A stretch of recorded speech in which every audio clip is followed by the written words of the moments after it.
my beautiful grief growers, and welcome to another Facebook Live Monday. I'm so thrilled to be with you here today. Today we're going to be talking about something that we talked about on the podcast this week, which is our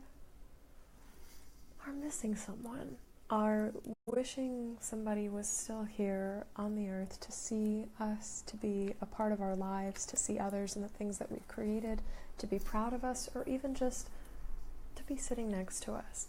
And this feeling of missing somebody is so natural. It's so human.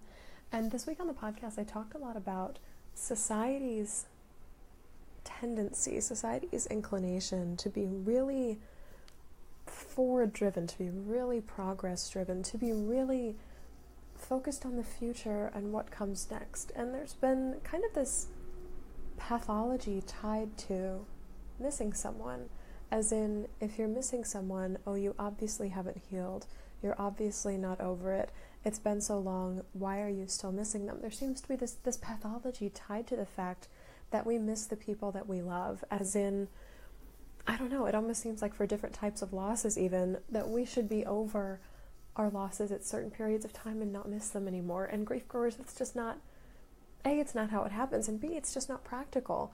It's like, one of my favorite authors described missing someone as losing a piece of yourself. When we grieve, we're actually losing pieces of our loved ones who have been with us, and in that we are losing pieces of ourselves. And if we lost a physical item, a finger, a toe, vision in one of our eyes, a foot, every single day of the rest of our lives would be lived with this knowledge that this piece of ourselves is no longer there, and it would affect how we move in the world, how we think of ourselves, how we think of others and our relationship to them. It affects the rest of our lives. So why we don't carry that forward into this emotional, into this heart space of missing the people that we love is totally beyond me. So I guess in the beginning of this Facebook Live today, I want to acknowledge that if you're missing somebody, no matter how long it's been, what relationship they had to you, whether it was rocky or smooth, whether you knew them for a long time or a short time, whether they were older or younger or family or not family,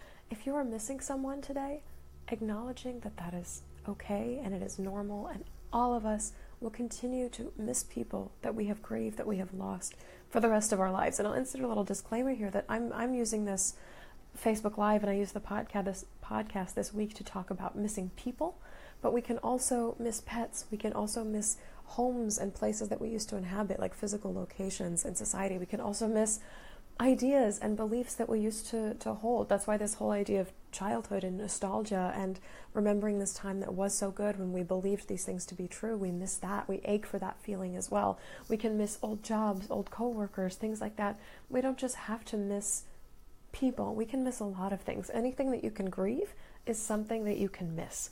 And that's just really powerful. And so again, no matter how long it's been, no matter what the relationship was, and again, no matter if they're alive or dead. This is really crucial because people think, especially in cases of divorce or breakup or separation or like a job firing or things like that, that you don't have a right to miss people who are gone because they're still alive. They're still technically living on the planet, and so how is it possible for you to miss them? But you can miss the relationship that you used to have with them. You can miss seeing them every day. You can miss co-parenting with them. You can miss a lot of things about who they were to you at a certain point in time in your life, and of course it is so valid to be missing those things. And so on the podcast this week, I talked a bit about kind of it's not really a how-to, but it's a best practice for missing someone. And there's 3 different steps here because we beat ourselves up so much for missing people. We tell ourselves just what society tells us, that we haven't healed, that we haven't made progress, that we're not moving forward from our pain if we're still regressing, quote-unquote regressing, into this place of continuing to miss somebody, and it's simply not true.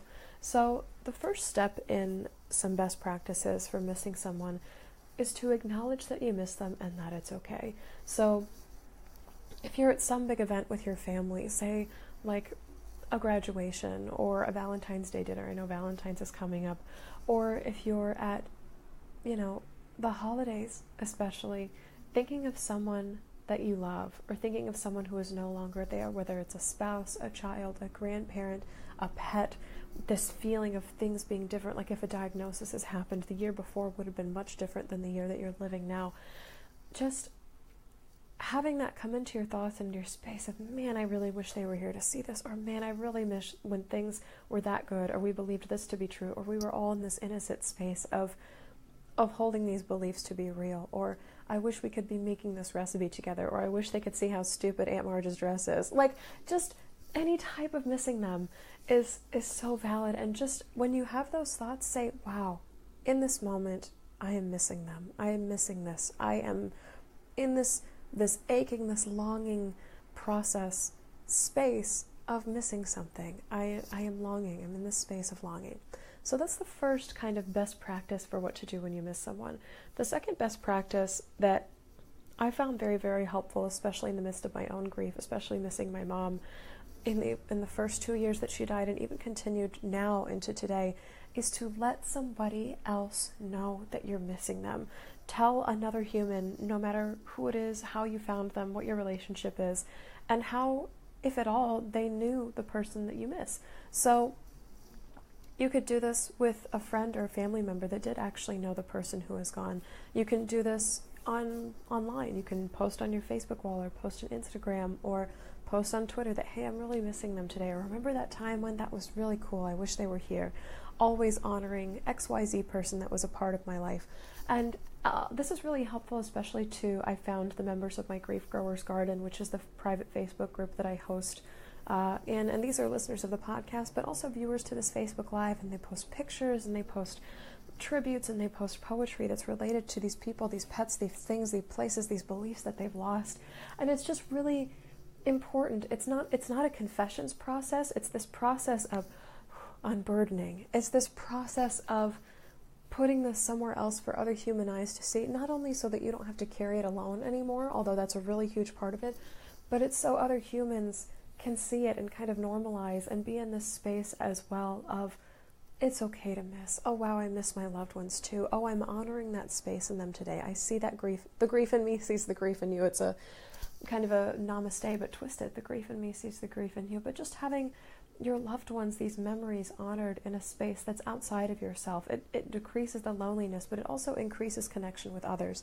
So a lot of times when I'm missing my mom, I'll text my sister, my sibling, and say, hey, I really miss mom today. Or look at this book I found, and it has a really funny title. It made me think of her. Or even my aunts, who are my mom's sisters, and say, I really miss her today. And they'll send cute emojis back. They'll send a funny story back. They'll say, oh, I miss her too. And it's just this additional human connection besides the self-missing, the loneliness of missing by yourself, because it can be a very lonely feeling to miss somebody all by yourself and feel like nobody else is missing them either. So just step 2 is acknowledging that missing to a person in your sphere, whether they're next to you, whether they're over text message, whether they're online, just acknowledging that missing, that aching feeling with another human in the world. And the last little best practice for missing someone is to create space for that missing in the world, to create actual literal pocket of space for missing somebody in the world. And this is taking what's happening in your mind and happening in your heart and actually, I don't want to say birthing it forward, but manifesting it into physical reality, whether you're doing something as small as changing the song that you're listening to on the bus to reflect a song that they would have loved. When I miss my mom, sometimes I'll be listening to a song on the train, or I'll be looking out the window or what have you on public transit and just be overwhelmed with this missing feeling. And I'll scroll to an artist on my iPhone that she loved, whether that's Prince or one of her Casting Crowns, one of these traditional Christian music, and I'll just put a song on that she would have loved, and I'll imagine us singing it together, or of her singing it when she was a kid before I even knew her, but artists that my aunts have told me that she used to love getting ready to. So things like that, that small little motion there, you can take this into bigger motion, to bigger pieces of that physical manifestation where you're running a marathon in honor of somebody. You can donate to a charity or a cause they would have loved or appreciated because you're missing them in that moment. You can go through physical possessions of theirs. You can go home and hold on to a sweater or a cardigan or perfume that they used to own, or jewelry like pocket watches, things like that, and just touch them and hold them. Old photos bring up a lot of memories. That physical manifestation of going through photos with somebody alongside you and sharing these stories, especially if you have kids or things like that who have not gotten to meet whoever it is that you're missing, or if they did but they don't remember everything.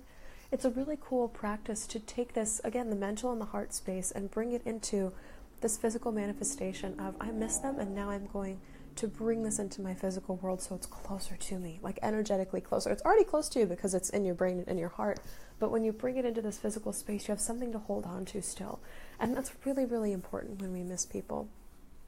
I would love to know, as we're continuing to talk about missing people, whether you respond to this video, whether you come join us in the Grief Growers Garden, whether you shoot me an email, shelby@shelbyforsythia.com. I would love to know who you're continuing to miss and how you're giving yourself permission through your grief process throughout the rest of your life, because once we grieve once, the rest of our lives is a grief process. But I'm wondering how you give permission to yourself to miss and to grieve and to mourn and to continue to have that longing, that aching that comes with it, and kind of how you acknowledge that for yourself, how you tell other people that you miss them, and how you bring these practices of missing somebody and holding them closer into physical space, into physical reality. So that's what I have for you on missing people today. I want to thank all of you so much who are listening to the podcast and who continue to tune into these Facebook Lives. I'm so stoked to continue to bring them to you. This is one of the highlights of my week, is to sit down and to talk to you about grief, to normalize it, to air it, to put a face with it, to have these conversations that unfortunately are still taboo. So yeah, just really honoring your presence today and the presence of whoever, whatever you are missing. Sending all of my love this week, Grief Growers.